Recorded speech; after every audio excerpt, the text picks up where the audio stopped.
Welcome back to the channel. If this is your first time, thanks for joining. Feel free to subscribe. That way you get all the new information that's coming out in 2026 on home building and real estate. All right, this video is going to be a good one.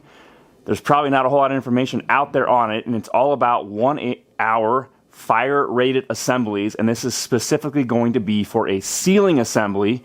We are taking a basement and turning it into an ADU, and yes, you can do that. And if you don't know how that's possible, check out my other video I've done on what is an ADU and everything about ADUs in general, which is accessory dwelling units. So this basement is going to be completely separated from the upstairs, including all the mechanical systems, electrical, everything. And one thing we have to do, just like in an apartment complex or any sort of shared wall systems assemblies, we have to have a minimum of a 1 hour assembly. Now you can do that many different ways. ASTM has done ratings on it.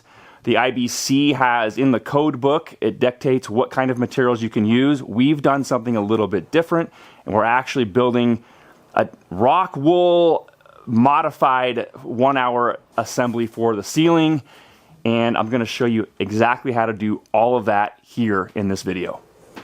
All right, as I said, we're using a rock wool product. Rock wool is a great insulated product. They have all kinds of different materials out there for different assemblies.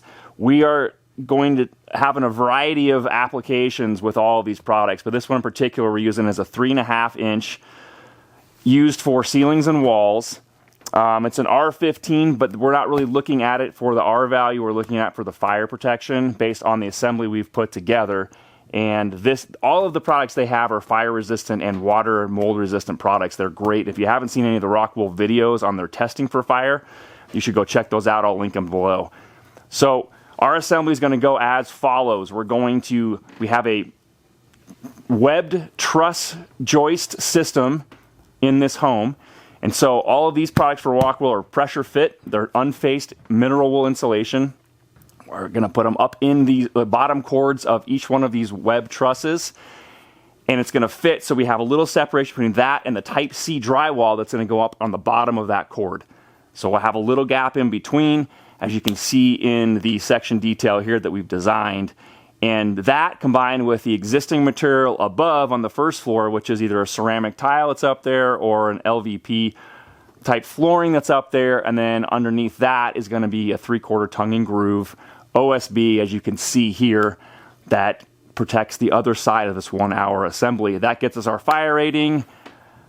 The building department said, yes, go for it. And so we are finally at that point. We've got all our other MEP inspections done, and we're doing this in conjunction with the framing inspection. We're going to put all the insulation in, have the inspector come look at it. Yay. Then we can go ahead and put our Type C drywall underneath that, tape it, mud it. We're out of here, and we can start doing all the other walls on this modified system. So this ADU that's we're doing is got to have all the exact layout for an ADU, meaning we have to have its own kitchen, its own exterior entrance, its own bathroom, and obviously part of that is going to be the fire assembly as well. So we're going to go ahead and start throwing this insulation up in these trusses. All right, before any of the rock wool can go up in the truss itself, we actually have to do our fire blocking and draft stopping just like any other framing requirement would call for. And so I'm going to go ahead and run fire block into all the penetrations we have for our horizontal draft stopping and for our vertical fire blocks through penetrations for pipes and Romex or NM cable itself. So that's what I'm going to go do with all of this. Make sure all of those are filled. Any other penetrations where we can't be able to get to a block or a break in one of the seals between the subfloor and the truss itself, the joist itself, then I'm going to go ahead and fill that in as well to make sure we have a solid block. Okay, once all of our fire block and draft stopping is done, we can go ahead and install that rock wool. As you can see, it's all pressure fit. It's got to sit up and above the cord of this truss joist and then strap as needed. This particular ADU, since it's a basement, when we were separating the HVAC systems, we also needed to make sure that we fire blocked and closed off all of the abandoned diffuser runs for the existing furnace in the basement.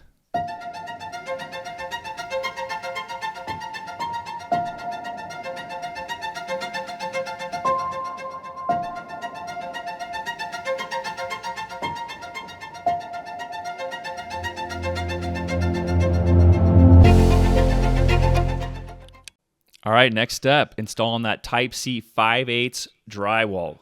It has a longer fire rating than a regular Type X does, and that is part of how we got to do this assembly without using a resilient channel. This 5/8 Type C will get installed the same way any other drywall would get assembled on a ceiling. We actually, like I said, don't have to use the resilient channel because of the material and assembly we're using.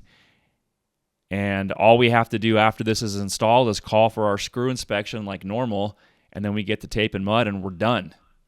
All right, all the drywall is now installed. Screw inspection is passed, and now there's one more step we have to do before we can actually start tape and apply compound, and that is to go through in the unfinished area of this basement and take some Fireblock spray foam and fill all of the areas where there was complicated cuts around mechanical equipment, plumbing, other things that were installed by the original builder when they did this basement finish during the original build. We have to go and fill all those spaces so we have a complete fire break, because all the finished areas we have that ability to do with the truss floor joists, but we do not have that ability in some of those areas, as you can see, where we have a lot of this gapping where the drywall had to be cut around some of the mechanical or systems, and now we have to go back and foam that. So if you have any of those areas in your particular build or your particular remodel, that's what you're going to have to do. Obviously, if we had that in an area where it had to be finished, we would have had to fur out the ceiling a little bit to get around some of that system or mechanical equipment. So we're going to go ahead and do that, and then we can start tape and compound and texture, and then we're moving on to all the finish, and we're rocking and rolling. All right, that's going to do it for this video. Thanks for watching. Hit that thumbs up if you enjoyed the content. And again, any questions, drop them in the comments below. Catch you on the next one.